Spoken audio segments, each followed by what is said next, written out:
ও মা গো, আর পারতেছে না, মাথা ছিঁড়ে পড়তেছে। ও মা, মা গো, আল্লাহ, আল্লাহ গো, আমি ভালো করে দাও আল্লাহ। ও বে, ও আল্লাহ, ভাবি ভাবি আরে ভাবি কি জানো? মাথা ব্যথা ছিঁড়ে পড়তেছে, হ্যাঁ প্রচুর জ্বর আছে। তাই তো বেশ, সেই তো জ্বর। ভাবি ইয়ে খাইছে নাকি, ওষুধ খাইছেন?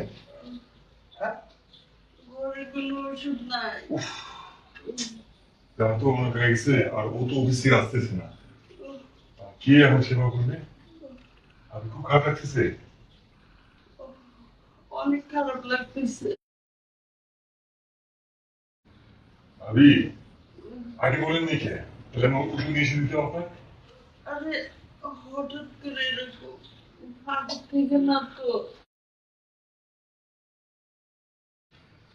ভাবি থাকেন আপনি, ওষুধ নিয়ে এসে। আরে না না, এত রাতে বাইরে যাস না, সকালে যাও তো না। ভাবি অনেক রাত জায়গা গেছে গা, আর দোকান তো খোলা পাবো না। তা আমি আপনার মাথা টিকাই দিই, কাল সকালে ওষুধ নিয়ে এসবো। আচ্ছা, দে টিপে দে।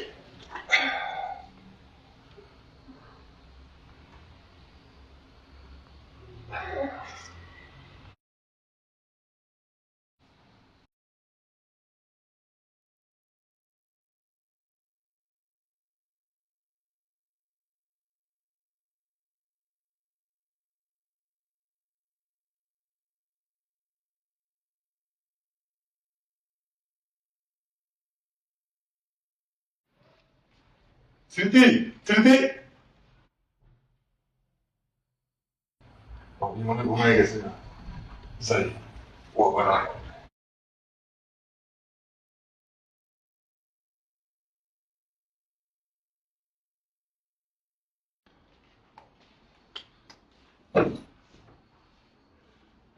আজকে রুমে আয়, ভাবির সাথে নষ্টি ফষ্টি ঘষাঘষি আজকে দেখাবো না।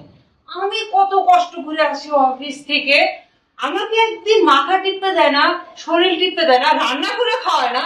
সে ভাবির সাথে নষ্টি ফষ্টি ডলাডলি সেবা ছোট বড়। আজকে ঘুমাইতেছি, আজকে তোর খাওয়াবো না ইচ্ছা মতো।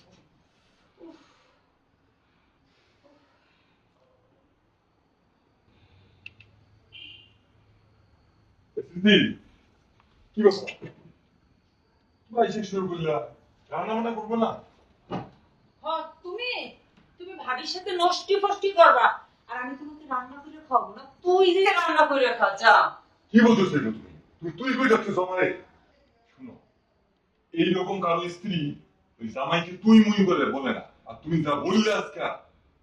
শোন, আমার মুখ থেকে এর চেয়ে ভালোবাসা আর বের হবে না, বুঝছস? আর শোন, এই যে আমি সারা দিন অফিসে ডিউটি করি, আমার কি কষ্ট লাগে না? আমার কি মাথা ধরে না? আমি যে আইসা ক্লান্ত হয়ে পড়ছি, একদিন তো তুমি কখনো আমার মাথা টিপে দাও না। আর এই যে আমি কষ্ট করে আসি, আমি এসে রান্না করে তোমাকে খাওয়াই, কই তোমার ভাবি তো এসে তোমাকে একদিন রান্না করে খাওয়ায় নাই? আর শুনো, তুমি যে অসুস্থ হও, কোন আমাকে বলছিলা যে হ্যাঁ গো আমার শরীর আজকে খারাপ লাগতেছে, কিন্তু মাথা টিপে দাও, এগুলো বলছিলে কখনো? বলি দেখতা বলি কিনা। আর ভাবি একটু টিপে টিপে করলাম, আর তুমি ফস করিয়া বোমাফের মতো ফসে গেলা। ও আজকে বুঝি ভাবি বলছে যে আমার এখানে টিপে দাও, এখানে টিপে দাও।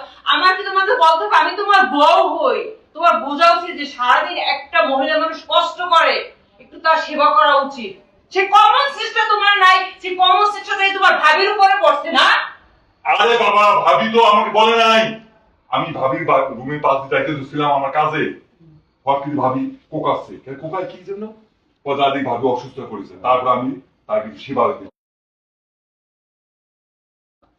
ও, এখন যে ধরা পড়ছো হাতে নাতে, এখন মিথ্যে কথা বলতেছো, তাই না? আচ্ছা বাবা, তোমার সাথে পারবো না আমি। আর তুমি রান্না বান্না করো বা না করো, তুমি শুয়ে পড়ো, আজকে খাবোই না। যাও। তোরা আজকে কেন? কোনোদিন আমি রান্না করে খাওয়াবো না, তোর ভাবি তোরা রান্না করে খাওয়াবে। আচ্ছা ঠিক আছে, আজকে রান্না হবে না, খাবো না। যাও। এরকম জল্লাদ পাকা বউ, কারো তো কপালে না জুটে।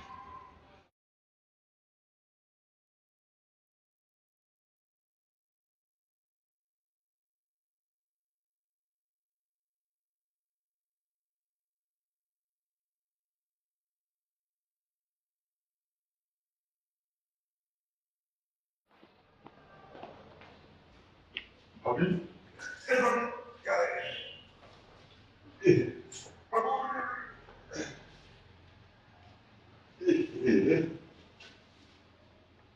ভাবি কালকে তো আসলে রাগ হয়ে গেছে মানে ওষুধ আনতে পারিনি।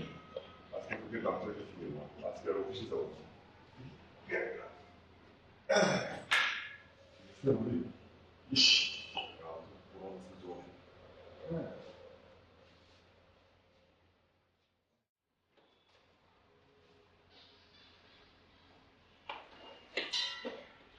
আহ, কি সুন্দর দৃশ্য, খুব সুন্দর। এই যে আমি অফিসে যাইতেছি আর খসা খসি ডলাডলি সব এখন শুরু হয়ে গেছে। এগুলো কি বলতেছো তুমি? দেখতেছো না ভাবি অসুস্থ? আরে আমি তো দেখতেছি তো। আমি না দেখে বলি নাই তো, আমি দেখেই তো বলতেছি। বলবে কি? তুমি না দেখে তো বুঝবে না, কার হাতে দেখো তো ভাবি কতটুকু জ্বর। দেখো তুমি ভাবি কেউ ডাক্তারের কাছে নিয়ে যাবো।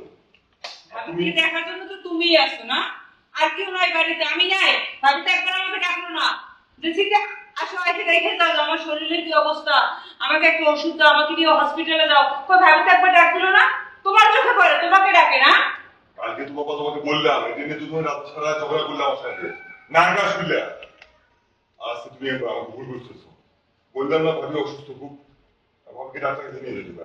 আর তুমি কি আলোচনা করতেছো? তুমি তো আমাকে একবার বলতে পারতা যে চিন্তা আসো ভাবি শরীরটা এরকম, তোমার হর্ষে বসে নিয়ে যাইতে হবে ডাক্তারের কাছে না? তুমি এটা কি বলতেছো? এগুলো কি বলতেছো? রানা এটা কি করলি তুই? ওকে হাত তো নিতে হবে। তুই তো মোটেও ভালো কাজ করিস নি ভাই। ছি, তুই রাগ করিস না। এবার আমি মনে অসুস্থ, হয়তো কালকে রাতে আমার এই সেবা করছে, আমি ঘুমিয়ে গেছি, কিছু করতে পারি না। তুই সন্দেহ করিস না। কালকে ভাবি আমি তো বুঝাই বলছিলাম, ও একটুও বুঝতে পারতেছে না। ওরা আমার নিজের ভাইয়ের মুখে দেখি। আমি যখন প্রথমে বাড়িতে আসি ও এতটুকু ছিল, তখন থেকে ওর মানুষ করছি। ওর ভাই বিদ্যুৎ যাওয়ার পরে ওই আমার দেখশন করছে। তুই কোনো সন্দেহ করে ফেলেছি, ওর সাথে আমার অন্য কোনো সম্পর্ক না। আর বাবা আমার চিকিৎসাটা করতে হবে। তোর ভাই যতদিন বাড়িতে না আসবে ততদিন আমি আমার বাবার কাছে ছিল। আমাকে তুই ওইখানে বাড়িতে আমি ওইখানে থাকবো। আমাকে নিয়ে তোদের দুজনের মধ্যে কোনো অসুবিধা হবে এটা আমি চাই না। না বাবু, দরকার পড়ে আপনি এই বাড়ি থাকবেন। ও সংসার করলে করবে, না করলে ও বাপের বাড়ি চলে যাবে। আর আপনি আমাকে এই শুনো, ছোটবেলায় আমার মা মারা গেছে, এই ভাবি আমাকে কোলে পিটিয়ে মানুষ করছে, এত বড় করছে। আর তাকে তুমি আমাকে সন্দেহ করতেছো, হ্যাঁ? আর এই ভাবি যদি কিছু হয়, ভাই এখানে কি জবাব দেবো? অতএব তোমার যদি ভালো লাগে তুমি থাকো, তাতে তোমার বাবা মা চলে যাও। এই ভাবি এই বাড়িতে থাকে, আর এই ভাবি আমার মায়ের সমতুল্য। আমি মাকে ছাড়তে পারবো না, ছাড়লে তোমাকে ছাড়বো। পারলে থাকো, তারপরে তোমার বাবা বাড়ি চলে যাও। এই মায়া মাঝে থাকবে। ভাবি আপনি আমাকে ক্ষমা করে দেন, আমি আপনাদের একটু ভুল বুঝছি। আমার চোখে দেখা অনেক ভুল ছিল ভাবি। আমি বুঝতে পারি নাই যে আপনাদের সম্পর্ক এরকম মা ছেলের মতো হবে। খবর সবার কি আছে, তুই তো আমার ছোট বোন না। আচ্ছা শোনো, আজকে আর আমি অফিসে যাব না, আজকে ভাবিকে নিয়ে আমি ডক্টরের কাছে যাবো, চলো। আচ্ছা শোনো,